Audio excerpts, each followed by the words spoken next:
So it's Wednesday, and I'm in front of the comic book store, which means it's time to do a comic book haul. Stay tuned, fans!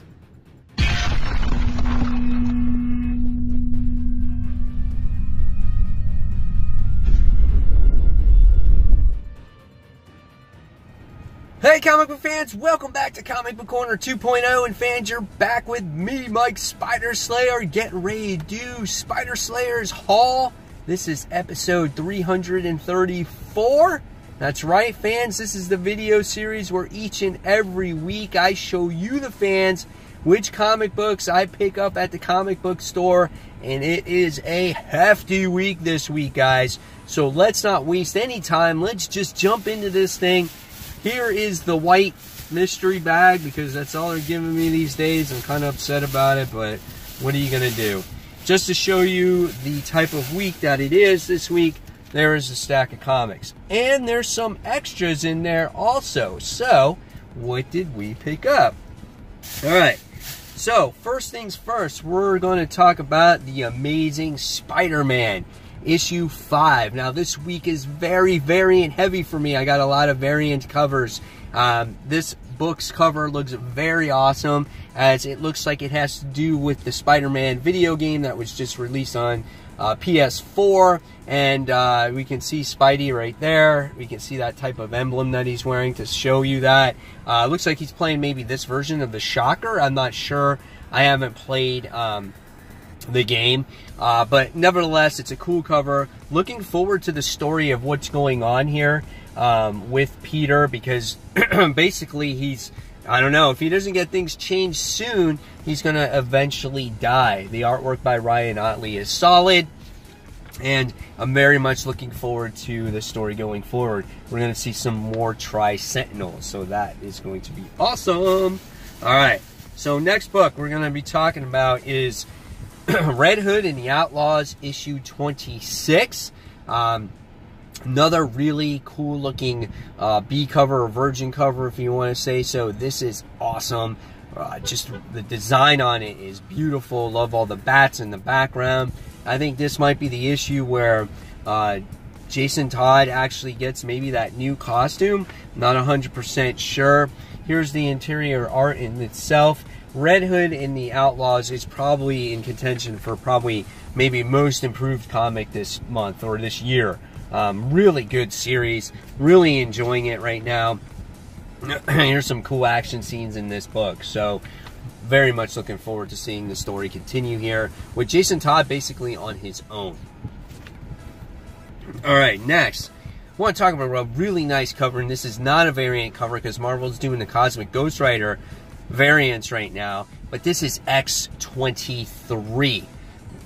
Dude, you can't get any more realistic than that. That is just gorgeous. You get to the point where you even see the claws pumping out of Gabby's hands there. So that just is amazing looking cover right there. It's going to be tough to do a cover of the week, as there's some tremendous covers in here. Here's some of the artwork that continues in this book. We have the story with Gabby. Looks like trying to give the youth back to one of the Cuckoo sisters, and Laura is trying to save her there. So yeah, this book is really written very well. I can't wait to see what happens with the story. So X-23 issue 4. Alright, next. Weapon H issue 7. It's not the best story in the world, but I found myself intrigued with the last issue. We have Weapon H, who's teaming up with Captain America in this series. You know, they're both military soldiers, so they have something in common with each other. I feel like the artwork can be better in this series, a little bit more detailed, especially when you have a monstrous creature like Weapon X. I just feel like it's, I don't know, maybe it's a little ink heavy or whatnot. But nevertheless, it's okay. I'm going to give it a few issues to see if I continue to read it. So this is Weapon H, issue 7. Alright, next, I want to talk about a nice cover. Art Germ variant. This is Catwoman, issue 3. Yeah, this is very nice. I wasn't even going to read this book.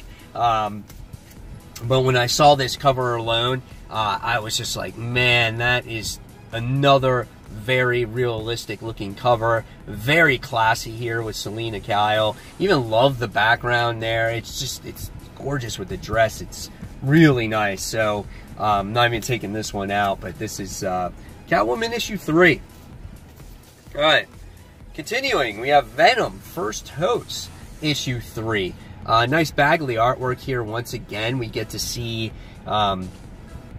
Eddie Brock, which looks like is kissing the Skrull princess or whatever she is, where you thought maybe at first she was the enemy, but maybe now she's the good one. But here, based on the cover, she's accepting the symbiote. I don't know what's going on in this book, but nevertheless, always Bagley artwork is pretty solid in this book. Last issue, we got to see the Kree kind of screw over Eddie Brock and to try to take possession over the symbiote, and now he does. It was a really good issue, last one. And check out this page right here. Man, look at that. That's intense right there. So, good story. And it's a weekly book, so it's like, it's not going to drag on too long. So that's Venom First Host, issue 3. Next, Peter Parker Spectacular Spider-Man, issue 309. As this continues the Sandman story arc. Sandman died in the last issue, and I thought that was pretty intense. And it was a pretty moving book. Nevertheless, though, the artwork sucks in it. I do not like the artwork, but the story was pretty powerful, and it warrants a consideration to seeing what this second book has to offer for its actually readers. So looks like Sandman might not be dead. He might be returning. So I don't know, but we'll see what happens. Issue 309 of Peter Parker Spectacular Spider-Man. Another cool artwork here for the cover. Domino, issue 6. We get to see the evolution of Domino, at least visually, here on this cover. I think that's really, really cool. That's based off of her first appearance and as she goes along, and now that's current. Really nice book here by Gail Simone, as we get to see the history of Domino. I think it tells a good story there. The colors are really nice in this book. The artwork is really nice in there. Overall, it's a good and solid story. And just seeing her battle against her, the person that she grew up with in the facility that we're doing tests on them is kind of cool. So, good book. Domino, issue 6. All right. Continuation of the Infinity Wars. This is issue 3. I didn't like that variant cover that they had out for that one. So I'm like, yeah, I like this one better. And so we get to see them doing battle against some weird alien octopus creatures. I don't know what's happening there. But nevertheless, we get to see maybe in this issue, Gamora teaming up with Loki, because he showed up at the end of the last issue, and Gamora now has possession of all those Infinity Stones. So what's she going to do with it? How does the story move forward now? Will she go into that Soul Gem? Will she take it over? She obviously has that piece of herself that she's been wanting. So, cool book, cool story so far. Infinity Wars issue 3. Alright. Next, really, I'm excited for this book. This is Champions, issue 24. This has to do with school shootings. And when I saw this, I'm like, I have to pick this up. Where the Douglas shooting took place, I lived there. I lived 5 minutes away from that school. So that kind of hit home when that whole situation happened. So I want to see how they take on this situation, how they make people maybe more aware of guns, of what's happening. So looking much forward to this actual issue. The interior artwork is good in this book. I thought Jim Zub is doing a really nice job overall with the Champions. So yeah, this is going to be an interesting read. I can't wait to read this. Going to review this book probably. So Champions issue 24. Next we have Sideways issue 8, as this starts a new story arc. This is Sideways dealing with the aftermath of his death. He's teaming up with Santana and a few other characters in this particular issue. I'm worried for this book now, because what made Sideways so good was him being by himself, not teaming up with other DC characters. And with this story arc, I feel like it might get away from who the character is, right? So do we need him to team up with other characters, or is he just fine with it being standalone? So we'll see what happens with Sideways. This is issue 8. All right, next, Superman, issue 3. The unstoppable Rogar Zar. It continues. The battle continues here. Brian Michael Bendis is currently writing this book. Here we get to see how Earth, I think, in this series is trapped in the Phantom Zone, if I remember correctly, or is that Action Comics? I don't know anymore. I'm confused. Brian Michael Bendis writes too many stuff. But I think this is the one where he's in the Phantom Zone, and now he has to battle the big bad Doomsday-like character. Will he survive? Of course he will. What will happen to the enemy? I don't know. He'll get banished. Cool artwork, though. Looks really nice. So, Superman, issue 3. Next, another variant cover. This is Detective Comics, issue 988. This book is written by James Robinson. Got the nice costume on there with Batman. Looking forward to this story arc as this is approaching 1,000, so I felt like it's a good time to jump on Detective Comics once again. I want to see what this story has to offer. Besides Batman being kind of, depressed with Selina Kyle in the Tom King run. I want to see what detective work that Batman has in store for his readers going forward here. So, Detective Comics, this is issue 988. Next, Supergirl, issue 22. This one we have Krypto the Superdog teaming up with Kara, and I thought the last issue was very entertaining. It was very emotional in there, and I love how Krypto is teaming up with Kara, and so I'm very much looking forward to this, and she's trying to find out answers, and she's going to the Green Lantern planet and whatnot. So any book that's got a cool dog as your sidekick, I'm for it. I'm a dog lover. I have a dog myself, so I'm looking forward to this. So yeah, Supergirl, issue 22. Next, variant cover. Fantastic Four, issue 2 or issue 647. Take it or leave it, whatever it is. I like this cover as the Fantastic Four doing battle against my boy, Cosmic Ghost Rider. I think it's a pretty cool looking cover. I'm looking forward to seeing how our Fantastic Four members maybe truly come back this particular issue. They're not quite back yet, but it looks like we get to see more of them in this book and seeing what is up with them and what they've been up to. So I'm looking forward to that as well. So we got Sarah Pichelli that does the artwork in this one, if I'm not mistaken, right? Yeah, Sarah Pichelli. So we'll see what happens in this book and how Dan Slott continues to write the Fantastic Four. All right. Image Comics, Farmhand, issue 3. If you're not reading Farmhand, you should. I think this is a great independent book. Rob Gullery actually writes this particular book.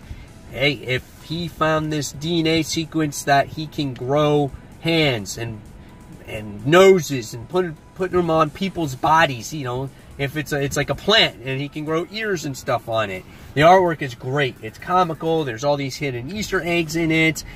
Check out this dog-like thing. Like, what's going on in there? So, a lot of mystery behind this book. It looks like chaos is happening in the farm. So, this is issue 3. If you can get your hands on 1 and 2, I suggest it.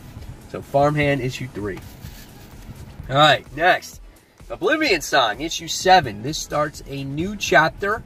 New story arc here as we get to see our main character who actually left his brother out there. I think it's Ed is his name. Our main character, Nathan, I think gets captured. He's in custody. His brother just got taken from the other side, and his brother doesn't know what to do. He doesn't know where he is. Looks like a lot of story in this particular issue of Oblivion Song to move the plot forward. And maybe there's some creatures that are lurking in the main world in regular Earth. I don't know. We'll see what happens. So this is issue 7. All right. Next independent is The Weatherman, issue 4.